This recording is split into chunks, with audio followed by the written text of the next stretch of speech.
Hey everyone, welcome to another episode of The Vivid Me. My name is Fuzzy, welcome, and today I'm going to show you guys my version of how I play a wonderful game called Zombies! So let's get started. Now in this version, I don't play with the cards. I'm going to keep it simple. You can play with the cards if you'd like, but it's totally up to you. But I normally just keep it simple for now, because that way you can focus more on like tasks, or quests, whatever, just to make it more fun, because your character in this case is going to have stats, so you can focus more on the stats, and I have created my own weapons and guns as well. You can use these because your character will be having their own health, but every character's health will be different depending on the person. And also I did create my own guns, and each gun has their own set of ammo, so you can definitely use these as well if you'd like. Remember, this game is totally customizable, so you can do whatever the hell you want. You don't have to do exactly how I do it, but yeah. And I keep all my zombies in this shoebox. When I first got this game, I got a few zombies, but then I decided to purchase a few more. So there's a crap ton of zombies in here. Yeah, a gold mine of zombies, or a treasure chest, whatever you want to call it.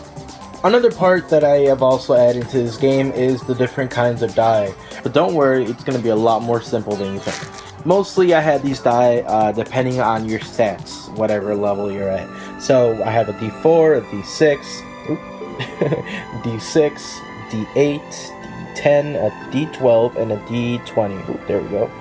Can't aim when I'm not looking at it. That's what she said.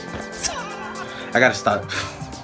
This is why I have no friends. But yeah, you guys will see why I use these guys. And these are my notes for the entire gameplay, I guess. I've been working on this for about a year now. It's gonna be a year soon. And I just decided to stay back. Stay back, demon! Anyways, yeah, I've been working on this for about a year. And I've played it with my friends a few times already, and so far it's been fun. But of course, you need a good, I don't know if Dungeon Master is the right term, maybe it is, but let's just call him Zombie Master, the one person who's controlling the game, and the zombies, and what's going on as far as like scenario and quest, and tasks, whatever you want to call them. You guys can definitely get creative with this, because there's like a few things you can integrate with what I've created. I mean, of course, it's not exactly original, but it's a way that's worked for me that I feel it's very simple and it's fun to use. So let's get started. Let's create your character, shall we? Alright, character creation. So we have 6 stats that you can work with. We have strength, which you're going to be using for how well you can use a melee weapon, and you can also get creative and also use that stat for if you need to like break open a door or move something heavy, that kind of thing. The next one we got is agility. I'm sorry for the bad handwriting, by the way. Agility is common sense. It's also an enhancement, I guess. We all have the same amount of movement roll, but agility will definitely help enhance that. It's also good to use when a zombie comes at you and decides to try and grab you. You can definitely use this to try and avoid that shit. Now, healing's interesting. I actually like healing a lot, because it depends on how well you can work a Medipack, so that's definitely going to come in handy. I know a lot of people don't really pick this one or boost this one that much because they feel they don't need it, but trust me, when shit goes down, everyone's going to be running to the guy with the best healing. Especially when you have a Medipack, you're not going to want to risk using it on somebody who's low on that stat. Defense, pretty common sense. But when a zombie comes at you, it's good to have defense, so that way you don't die like a little bitch. Now we have aim. Aim is very good. Ooh, there we go. Aim is very good for guns. That just means how well you can use a gun. And also a bow and arrow, which I'll explain in a minute. And health. This is common sense, but this is the only one you're not going to be using a die for. It's just more of a set number, so that's pretty self-explanatory. Now, each stat is going to have a corresponding weakness, I guess. So what you're going to do is you're going to take these 6 stats, and you're going to start them off at a 6, which is the D6. I'll explain in a minute. So you're going to take these 6, and they're going to start at a D6, and you're going to pick 2, and you're going to boost them to a D8. So, for example, let's boost healing and aim, right? That means that the defense is corresponding with the healing. So you're going to bring that down to a D4. And with aim, you're going to bring down the health to a D4. See how that works? So it's a little balanced, so that not everybody's going to be all boosted up and shit. Everyone's going to have a weakness. Now, when you level up, which, ooh, where is that? There we go. When you level up, everyone starts at level 0. And to get to level 1, you got to kill 5. And to get to level 2, 15. Level 3, 30. You can always configure this however the hell you want. This is just my way of doing it. Every time you level up, you're going to have 3 assigning points. Now, when you're raising your stats, they're going by the D system. So you're at a D4, a D6, a D8, a D10, and a D12 at the most. I wish there was a D20, but I think that's an overkill. Anyways, so right now, my defense and my health are at their lowest. They're at a D4, so I have 3 points to assign. You can do it a few ways. You can either raise your health back to a D6, and I'll have 2 points to assign. I can raise my defense back to a D6 as well. Now I have only 1 point to assign, and maybe I can bring my strength up to a D8. And you assign 3 points every time you level up. Or you can definitely assign more than one skill in one whatever. So if you want to raise your health from a D8 to a D2, I'm sorry, your healing to a D8 to a D12, which is 2 points in one, you can definitely do that. You'll max the healing out and you'll have 1 more point to assign. Then I'll still be low in defense and in health. So see how that works? So you have 3 points and you go up a die. Simple as that. Every time you level up, and you can only level up to level 3, so that way at the end of the game, people's stats are actually like, some are maxed out, maybe 1 or 2, and the rest are kind of just average, or they're all a little higher because none of them are maxed out. So it depends on what route you go and what you want to be good at. But you kind of learn as you go when you're playing. You kind of decide what you feel is important to you. So yeah, it's my way of trying to be fair with everybody. Let's talk guns. Now, I created 6 different kinds of guns. I didn't really get too specific. As you can tell, just as handgun, magnum, rifle, shotgun, machine gun, and arrows, right? Or arrow, whatever, bow and arrow. You get the drift. Now, this right here is its ammo. Handgun carries standard 12. The magnum, I only gave it 3 because this gun is fucking powerful. The rifle, 16. This is a really strong gun, but at the same time your aim's gotta be really good as well. But you get a good amount of shots. And shotgun is really powerful as well. A machine gun is pretty useful, and bow and arrow is kind of like meh, but you get a good amount of shots with that too. Now, this is the damage that each gun does if you are successful. Now, what you have to do is, with your range, I'm sorry, that's how many blocks. That's how far it reaches, which with the rifle it reaches the farthest, which is 5 blocks. I'm sorry, let's do this one more time. So with the aim, this is what you have to reach. So if you're at an aim at a D8, then you're pretty much good standing with a good amount of these guns. So if you're at a D8 and you roll a 6, 7, or 8, you're good on using a handgun. If you have a D6, you're barely able to use a handgun and a machine gun. So you definitely got to work up to that. And if you're at a D12, then you're pretty much going to be good for most of these guns. Now my thing is, if you use a gun and you don't hit it or don't get that number, that just means you miss, and you do lose a bullet. So you can't miss and reuse that bullet. So yeah, that's definitely my stats right there for guns. Now I do have some specials. With the rifle is interesting. Depending on what level you're at with the rifle, so if you're at a D8, you get a +1 in aim. And if you're at a D10, you get a +2, and D12 a +3. So the better the aim, or the higher the level on that stat, or the higher the stat, the higher the stat, the better the aim. And with shotgun, the shotgun only reaches up to 2 range, up to 2 blocks, because we know how shotguns work. But the advantage of having that, because you're going to be shooting up close and personal anyways, you get to shoot up to 2 targets. You can get crazy with that rule. I know some people want to do something where if you shoot a target, the farther it is, the weaker the target will be hit. Oh, wait, you know what? I do have that rule right there. If it's on the second block, it'll be a 6. But if it's on the first block, it'll be a 7. Cool. Very, very cool.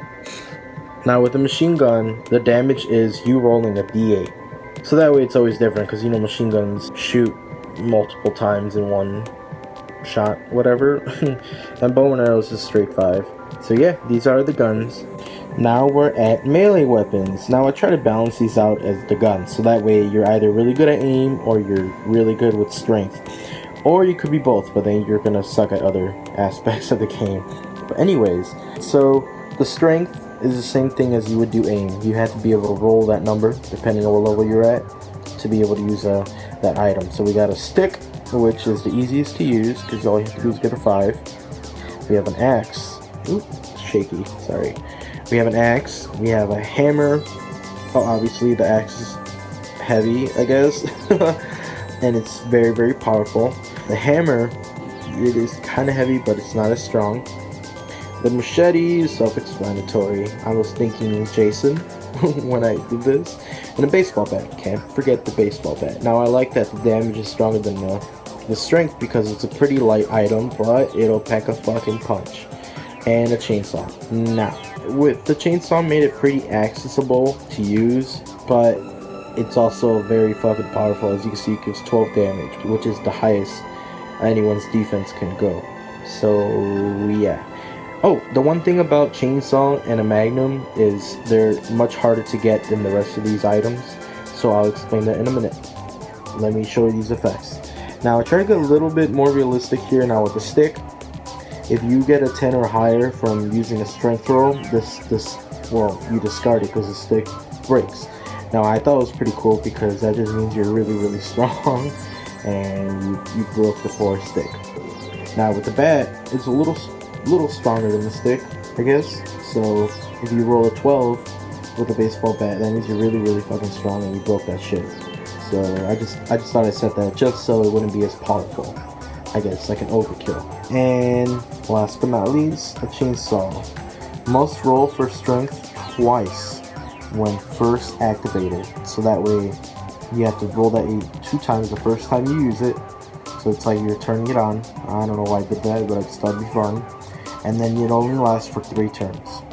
Because, let's face it, that'd be overkill to have that for 9 turns or something. Alright, so I just took a basic board, or a couple of boards here, or whatever you want to call them. You can use whatever you want. Honestly, I normally don't follow the rules to this game as far as like what you have to do to get to the helipad. You can use your imagination and pretend these are like the hallways in a hospital. And cat, if you jump on this bed, I will personally, oh my god, there will be a funeral service for my cat from after me beating his ass. Not really, but he's over here sad that I'm not giving him any kind of attention. But anyways, I'm busy, motherfucker. Don't test me.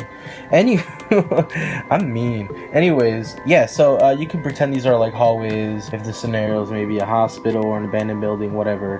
You know, so that way when you're entering buildings, they can be like rooms, right? Because, come on, let's be honest, buildings are not that small.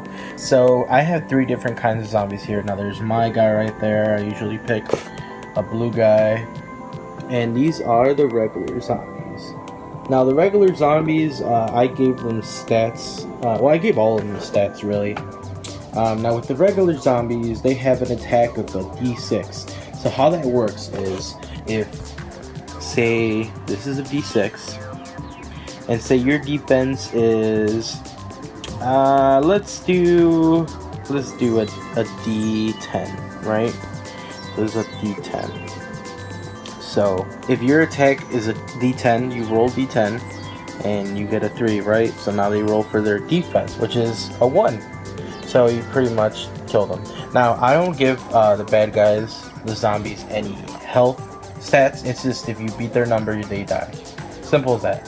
They are very slow. They only move 1 block, you know, 1 space per turn, which I guess is standard like the regular game, but it just felt right. You know, that's normal. The zombies here don't run. We'll save that for the dogs. Yep, I got dogs somewhere. There it is. There it is. Their defense, their attack is also a d6, the regular zombies. And their agility is a d4. And agility means every time you attack them, they can roll for an agility roll and they can dodge your attack. Which is kind of fucked up that even after all the hard work of you shooting the gun and aiming at them and everything, they can still dodge it like an asshole. So yeah, that'll just make the game a lot harder, but in a way more suspensefully fun. Now, the regular zombies do have an ability that I gave them. It's called Grip, and you have to roll an agility roll, which if you get a 6 or higher, then you break free from their grip. So for those who do have a higher agility chance, there you go. There's a reason to get a good agility stat. But if you fail, you have to end your turn. So it's kind of like Wrap in Pokemon, you know, when the Ekans wraps around you a certain amount of turns and you can't move. That's pretty much what happens. But if a player is in the same square as you, so let's say this dude gripped me, right? Probably from behind, because that tends to happen in this game. Don't ask me, don't ask why I have those friends, but it just happens, it just does. But anyways, the zombie grips me from behind, and I have to roll, and I fail to roll. And say my friend shows up, and he's like, hey, let my friend go, right? Oh, there we go. So what I can do is my friend can attack that zombie, but the one advantage that he has is that because the zombie's already focused on me, he doesn't get an agility roll.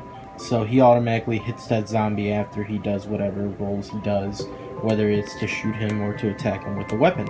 But yeah, that's the one advantage and disadvantage, I guess. And then kills zombie and he gets that kill. So yeah.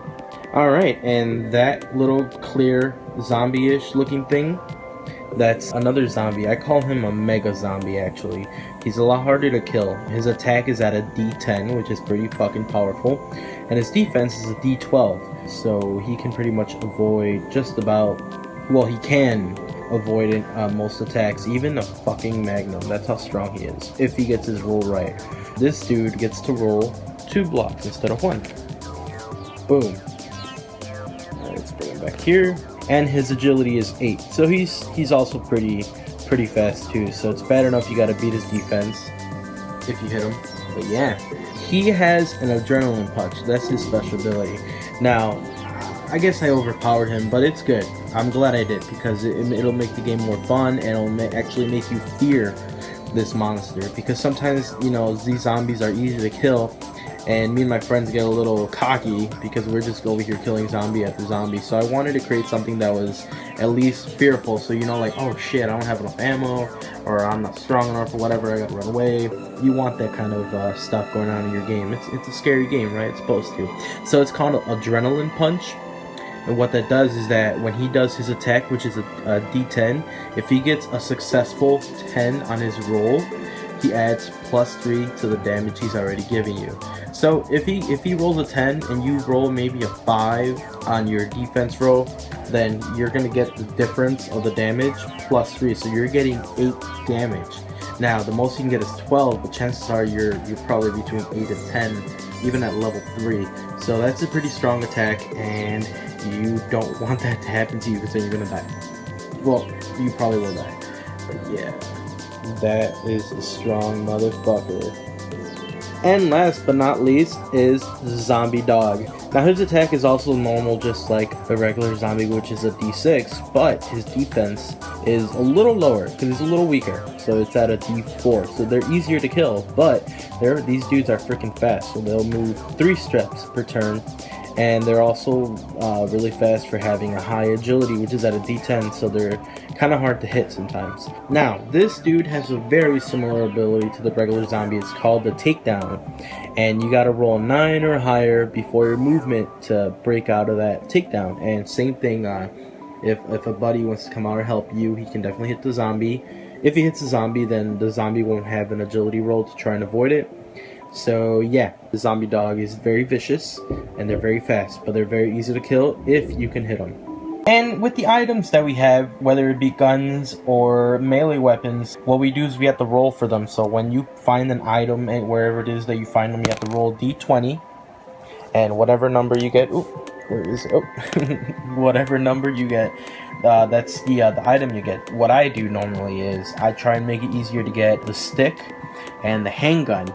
Those two are the more common items, and then the rest of the guns are a little less common. And then the Magnum and the chainsaw should be really rare. And also you want to throw in the Medipack as well. So when people find Medipacks, those are definitely going to come in handy. Now, normally for characters, they can carry either, if they're going to carry, they can only carry 1 gun and 1 item. Stop, cat, stop. They can only carry one gun and one melee weapon at the most. So if they want to pick something up, they're gonna have to drop something, but they can't have two of the other, or they can if you want. It's totally up to you. You don't really have to follow word by word of what I do. You can also, whoever is the game master, zombie master, dungeon master, or whatever, you can also have him control the zombies and also create the scenario, whatever it may be. You can definitely get creative with that. And before I forget, movement. Me and my friends established this the other night. So for movement, you gotta roll D4. So I got a 1, which is terrible. But with movement, you can either move, pick up an item, and attack a zombie.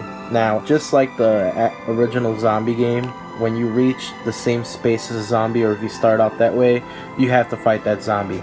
Now, in this game, you can have 2 zombies in 1 square, and you're gonna have to kill both of those zombies. But at the same time, you can have 2 people in that same square. So the most it'll look like is that.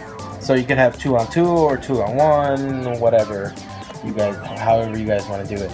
But anywho, with movement, yeah, you can either fight, pick up an item, or move. Now, the one advantage people with a higher agility is when you're at a D8, you get a +1 movement bonus. When you're at a D10, you get a +2, and D12 +3.